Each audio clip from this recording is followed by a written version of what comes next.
Bonjour, aujourd'hui nous allons faire le point sur la dernière publication de résultats de JP Morgan Chase. Pour bien décrypter ces résultats, notre analyse va se dérouler en 6 temps. D'abord, on regardera la performance globale et on la comparera aux attentes du marché.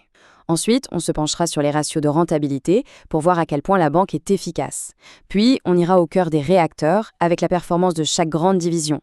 On examinera aussi les risques et les éléments exceptionnels, on évaluera la solidité du bilan et on terminera par ce qui est peut-être le plus important, les perspectives données par la direction. Allez, on entre directement dans le vif du sujet avec la performance consolidée et la réaction du marché. Le chiffre à retenir pour ce trimestre, c'est celui-ci, 5,23 $. C'est le bénéfice par action ajusté, ce qu'on appelle l'EPS non-GAAP. En fait, c'est une mesure qui permet d'avoir une vision plus pure de la performance opérationnelle de la banque en neutralisant certains éléments exceptionnels.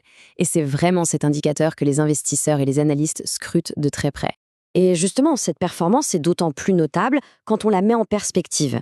Avec 5,23 $, JP Morgan a très nettement dépassé les attentes des analystes qui tablaient en moyenne sur 4,86 $.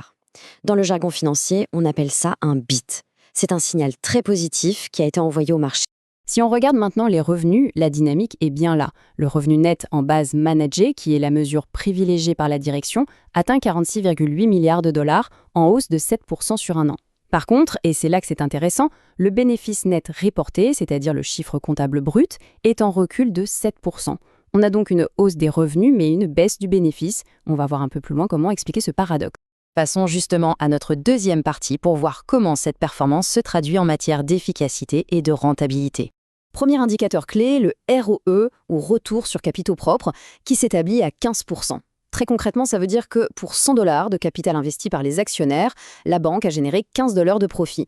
C'est un niveau de rentabilité vraiment très solide, bien au-delà du coût du capital pour une banque de cette envergure. Et puis, il y a le chiffre que les spécialistes regardent peut-être encore plus attentivement, le ROTCE, qui atteint 18%. Cet indicateur est encore plus strict que le ROE parce qu'il se base uniquement sur les capitaux propres tangibles en excluant par exemple la valeur des marques. Un ROTCE de 18%, c'est tout simplement une performance de premier plan dans le secteur bancaire mondial. Toute cette rentabilité n'a rien de théorique. Elle se traduit très concrètement dans la valeur de l'entreprise. La valeur comptable tangible par action, qu'on peut voir comme la valeur intrinsèque de l'entreprise pour chaque action, atteint maintenant 107,56 $. C'est bien la preuve que, trimestre après trimestre, la banque continue de renforcer ses fondamentaux et de créer de la valeur. Très bien, maintenant qu'on a la vue d'ensemble, demandons-nous d'où viennent ces résultats. Pour ça, on va analyser la performance de chaque grande division. Ce qui frappe d'emblée, c'est l'équilibre presque parfait du modèle de JP Morgan ce trimestre. La banque de détail d'un côté et la banque d'investissement de l'autre sont deux moteurs de puissance quasiment égales. Vient s'ajouter à cela la division de gestion d'actifs, qui est une source de revenus très stable et rentable. C'est cette diversification qui est une des grandes forces du groupe. Si on zoome sur la banque de détail, la CCB, on voit que les revenus sont en hausse de 6% sur un an. C'est le signe d'une consommation qui reste solide, comme le montre le volume des ventes par carte. En revanche, le bénéfice net, lui, recule de 19%, ce qui est dû principalement à une augmentation des provisions pour risque de crédit. À noter tout de même la belle croissance de 7% du nombre de clients mobiles actifs. Du côté de la banque de financement et d'investissement, la CIB, les nouvelles sont excellentes.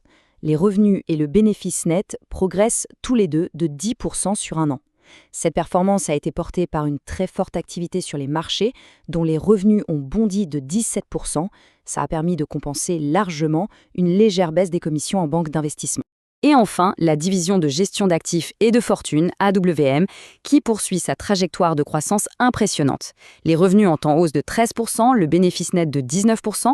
Le principal moteur derrière tout ça, c'est la collecte. Les actifs sous gestion ont grimpé de 18% pour atteindre le chiffre colossal de 4 800 milliards de dollars.